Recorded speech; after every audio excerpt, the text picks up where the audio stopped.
This is the story of a man named Stanley.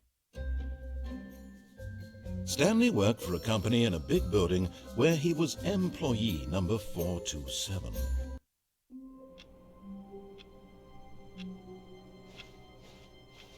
All of his co-workers were gone. What could it mean? Stanley decided to go to the meeting room. Perhaps he had simply missed a memo.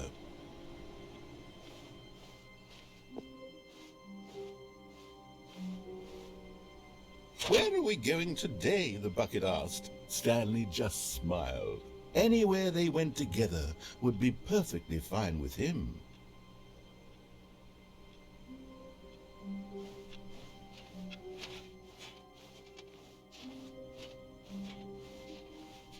Stanley clutched the bucket tightly to his chest and entered the door on his left. This was not the correct way to the meeting room, but Stanley had felt the bucket calling to him, telling him that the employee lounge was simply the place to be. And here it was. Had the bucket turned out to be correct? Was this better than the meeting room? Yes, Stanley thought to himself. Yes, perhaps it truly was. How insightful the bucket turned out to be.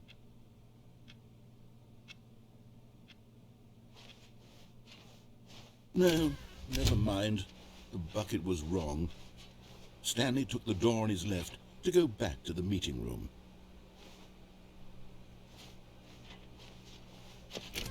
"No," said the bucket. "don't go to the meeting room. Go somewhere else. The cargo lift, yes. Go there. Go to the cargo lift." "Good," said the bucket. "Now ride the lift all the way to the top. There's something up there I need you to do." Stanley did not question why or how this bucket was speaking to him. It should have alarmed him, of course, because buckets can't talk. But Stanley chose not to think about this obvious fact. He was firmly convinced that the bucket had spoken to him, and he unthinkingly did whatever the bucket asked.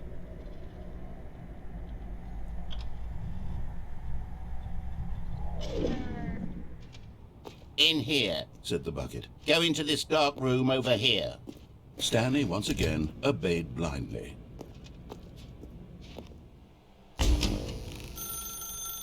"Now pick up the phone," said the bucket. "Pick up the phone and it will take us back home, where we can go about life together."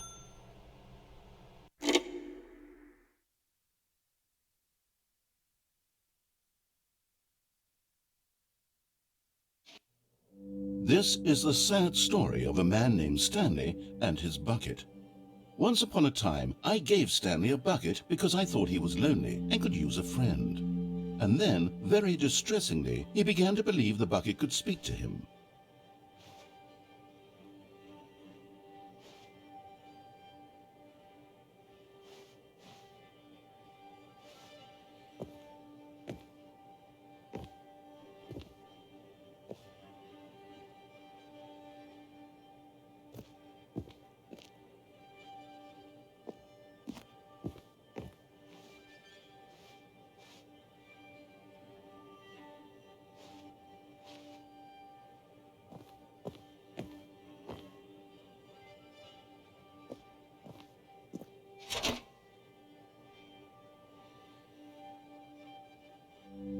The Stanley Parable Reassurance Bucket was merely meant to provide the comforting glow of companionship. It doesn't literally talk and give you orders. Whatever Stanley is hearing the bucket say to him is just in his head.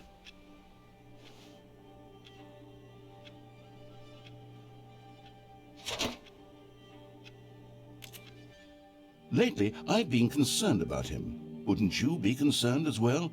To see him delusional like this, obsessing over an inanimate metal object? I want to say something to him, but I don't know how I can convince him. I don't know if he'll listen to me.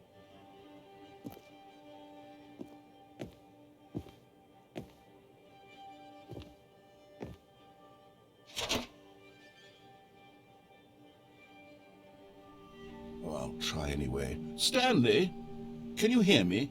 Listen to me. It's just a bucket. It can't think, it can't talk.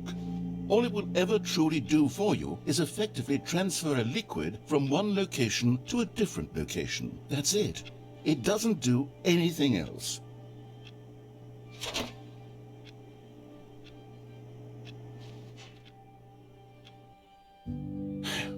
You see, he's not listening. He's still taking orders from the bucket. You know, once upon a time it was me he took orders from. Me he trusted and listened to. Now all he cares about is this awful bucket. This stupid hunk of metal.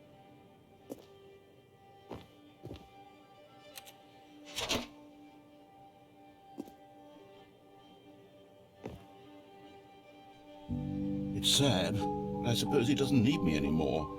From now on, he's just going to cling to this bucket, this cold, empty bucket, this sort of shiny bucket. Well, I'll give it this. The bucket does have a nice shine to it.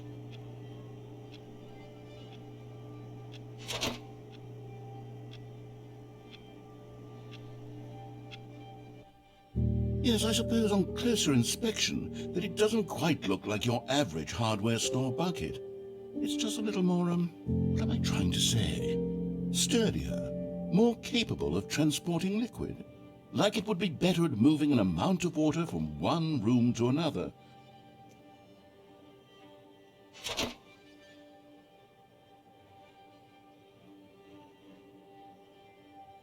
Oh my God, what am I saying? Better at carrying water from room to room. It's a bucket. It's literally just a bucket. Why do I feel some need to point out the ways in which it's so much more than just a regular bucket?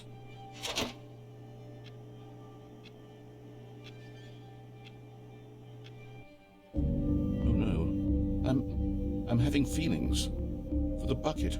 Oh no, what's going on? Why do I want to be with the bucket?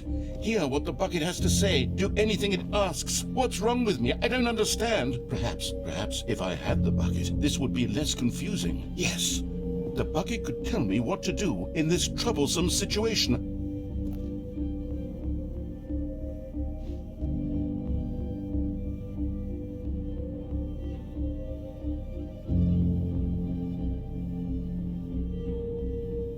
Stanley, give me the bucket. Give it to me. Give me the bucket, Stanley. I need it.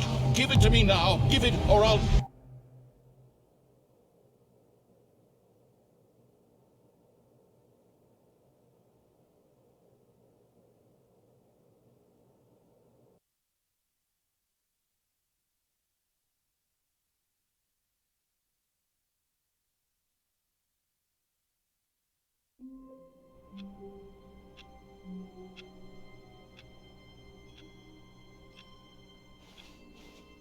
All of his co-workers were gone. What could it mean? Stanley decided to go to the meeting room. Perhaps he had simply missed a memo.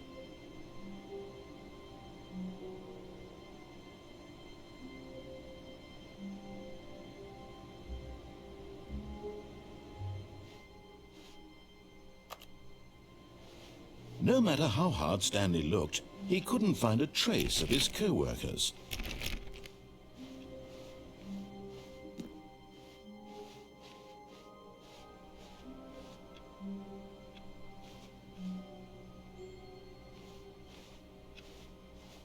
A good bucket, a strong bucket, a humble bucket, a committed bucket, a bucket of culture and distinction.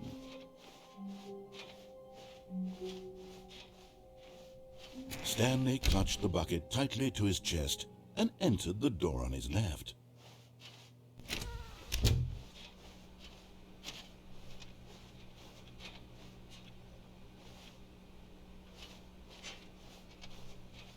Still no one was here. Stanley needed the bucket's warmth and comfort now more than ever. Perhaps his boss's office was where he'd find answers.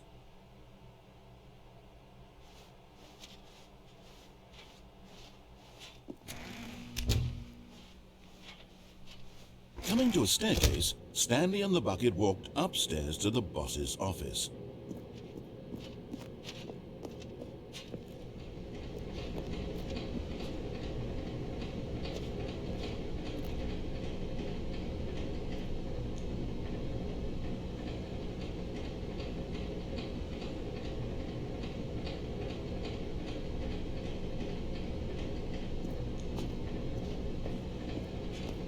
But Stanley just couldn't do it. He considered the possibility of facing his boss, admitting he had left his post during work hours. He might be fired for that. And in such a competitive economy, why had he taken that risk? All because he believed everyone had vanished? His boss would think he was crazy. And then something occurred to Stanley. Maybe, he thought to himself, maybe I am crazy. He looked down at the bucket in his arms. Am I crazy? He asked the bucket. The bucket returned his gaze, but said nothing at all. That's strange, Stanley thought. Usually the bucket is a source of guidance and wisdom for me in difficult times such as these. He held the bucket close, yet felt none of its familiar reassurance and comfort.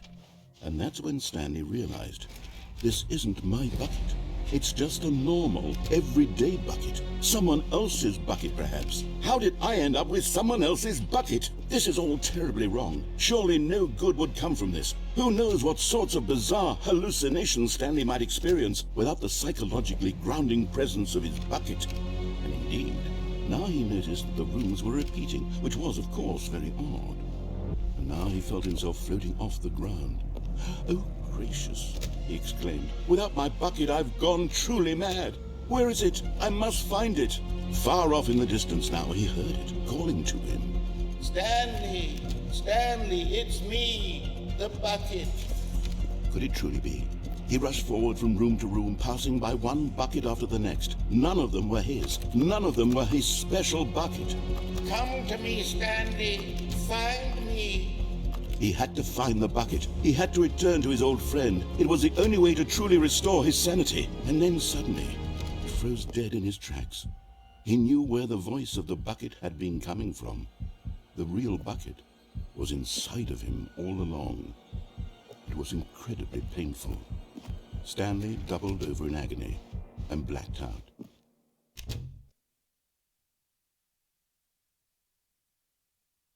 This is the story of a woman named Mariella. Mariella woke up on a day like any other. She arose, got dressed, picked up her bucket of comfort and security, and walked to her place of work. But on this particular day, her walk was interrupted by the body of a man who had stumbled through town, talking and screaming to himself, and then collapsed dead on the sidewalk. Right away, she knew what the problem was. This man had no bucket. Of course he'd gone mad, ranting and raving about a narrator describing all of his actions and how everything is predetermined and free will is an illusion and it's all just a video game. It could all have been prevented if only he'd taken his bucket with him. Perhaps he didn't even realize he'd forgotten his bucket at home in the first place. How cruel the world can be, Mariella thought, and she hugged her own bucket even tighter. But of course, she had no time for this. There were a myriad of confusing problems she would soon have to confront at work, for which her bucket would provide absolute guidance and total clarity on everything. Heck yes, she thought to herself, my life kicks ass. And she backflipped all the way to work.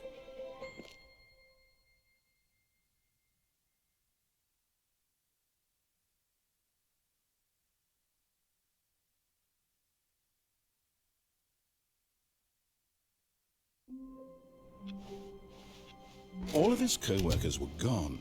What could it mean? Stanley decided to go to the meeting room. Perhaps he had simply missed a memo.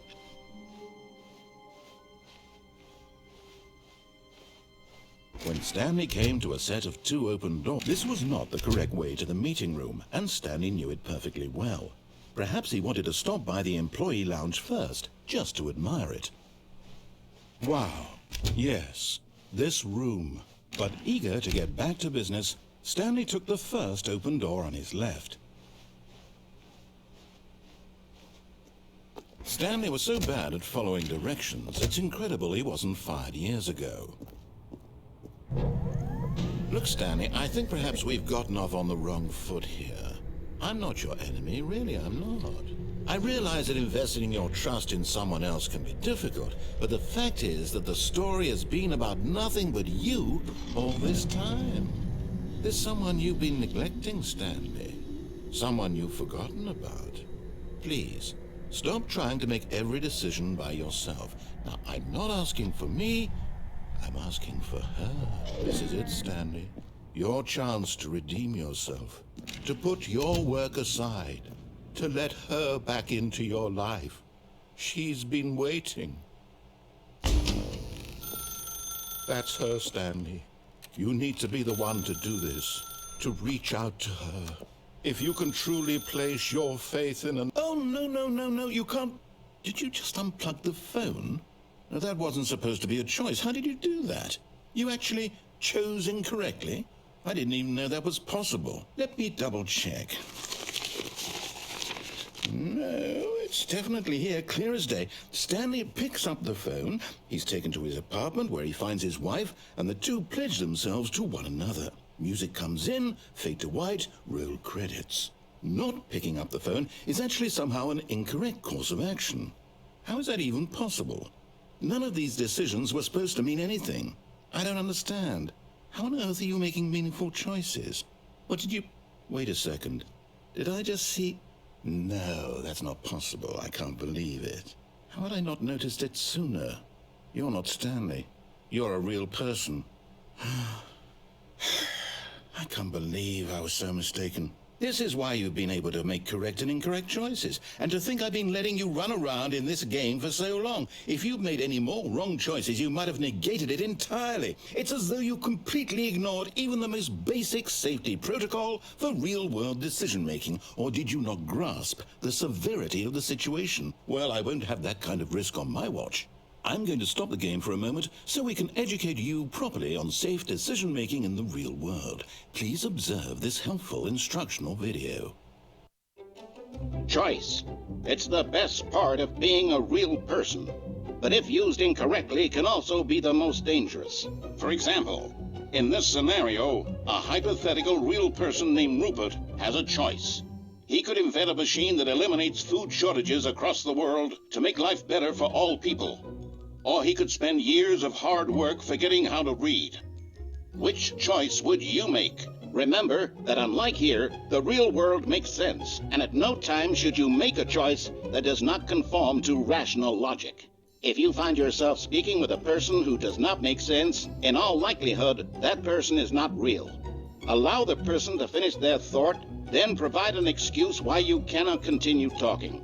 Turn to a partner and practice saying, "My goodness, is it 4:30? I'm supposed to be having a back, sack, and crack."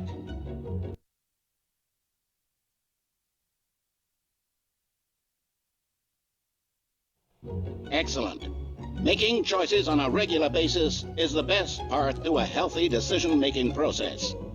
Most medical professionals recommend making at least 8 choices per day. Do you make more than 8? Less? And finally, if you begin to wonder if your choices are actually meaningful and whether you'll ever make a significant contribution to the world, just remember that in the vast infiniteness of space, your thoughts and problems are materially insignificant, and the feeling should subside. At this time, your instructor will guide you in an exercise to test and reinforce the material covered in this video. Welcome back. You may have noticed that this room has begun to deteriorate as a result of narrative contradiction. But not to worry. Now that you're properly informed on good decision-making, we're going to revisit a choice you made just a few minutes ago and see what the correct thing to do would have been. This way, please.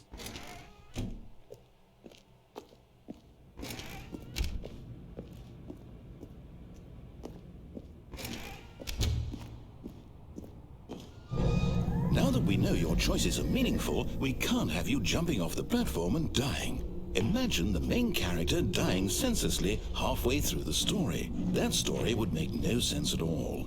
We just need to get you home as soon as possible before the narrative contradiction gets any worse. Unfortunately, it seems this place is not well equipped to deal with reality.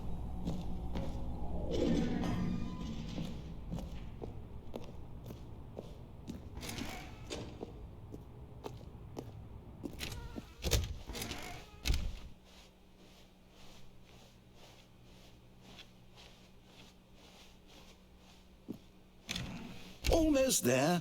You'll take the door on the left, back to the correct ending, the story will have resolution once again, and you'll be home free in the real world. Now remember, all you need to do is behave exactly as Stanley would. That means choosing responsibly and always putting the story first. I'm quite sure you'll be up to the task. Just follow my lead and you'll be fine. All right. When Stanley came to a set of 2 open doors, he entered the door on his left. No! Why did you do that? Quickly, hurry back in the other direction. Perhaps we're not too late.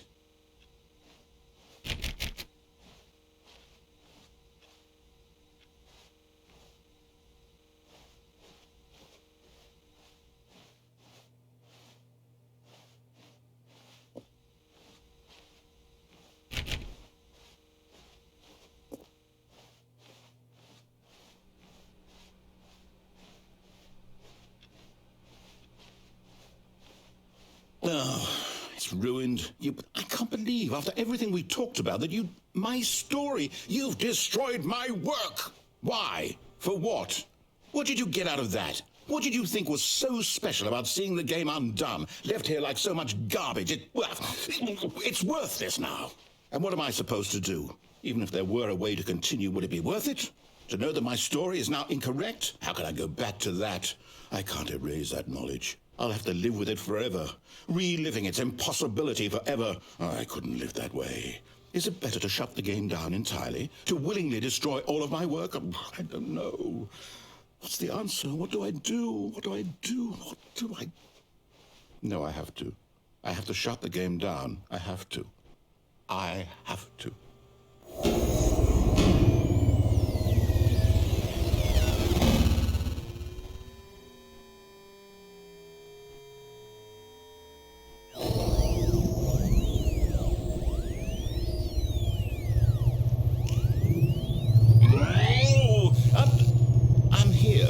I'm still here in this pile of rubbish, with you who thought you were so clever. Now look where we are. My entire game is destroyed. It was the only thing in the world that was mine, and you've run it into the ground. What, did you think that would be funny? You just had to see? Didn't I impress upon you how important it was to be like Stanley? He actually knows how to do what I tell him to. He understands that if I say to do something, there's a damn good reason for it. That thought hadn't even occurred to you, had it? That there's a world outside of you? You're a child. Oh, my story. If you'd just gone through the door on the left, you would have seen it. There was a whole underground facility. You would have destroyed it and been victorious. It would have been so perfect. I worked so hard on it. I tried so hard to make... behave exactly as Stanley would. That means choosing responsibly and always putting the story first. I'm quite sure you'll be up to the task. Just follow my lead and you'll be fine. All right. When Stanley came to a set of 2 open doors, he entered the door on his left.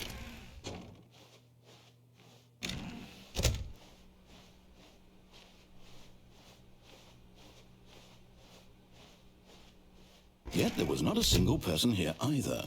Feeling a wave of disbelief, Stanley decided to go up to his boss's office, hoping he might find an answer there. Coming to a staircase, Stanley walked upstairs to his boss's office.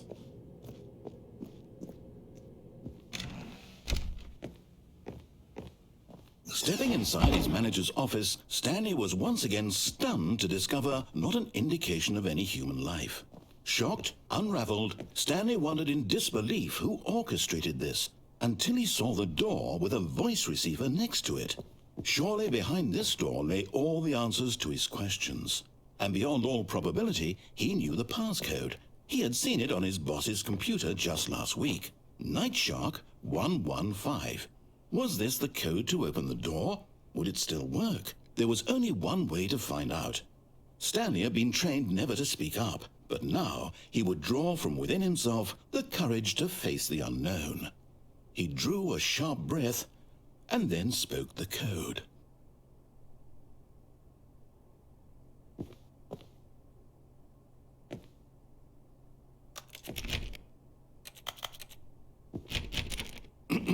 Stanley spoke the code. Night Shark 115.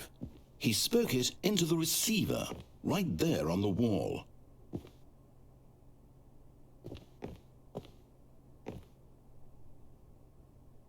I'm sorry, is there a problem? You didn't mishear me, did you? Please speak the code into the receiver. Otherwise, we can't get on with the story. This is a crucial step.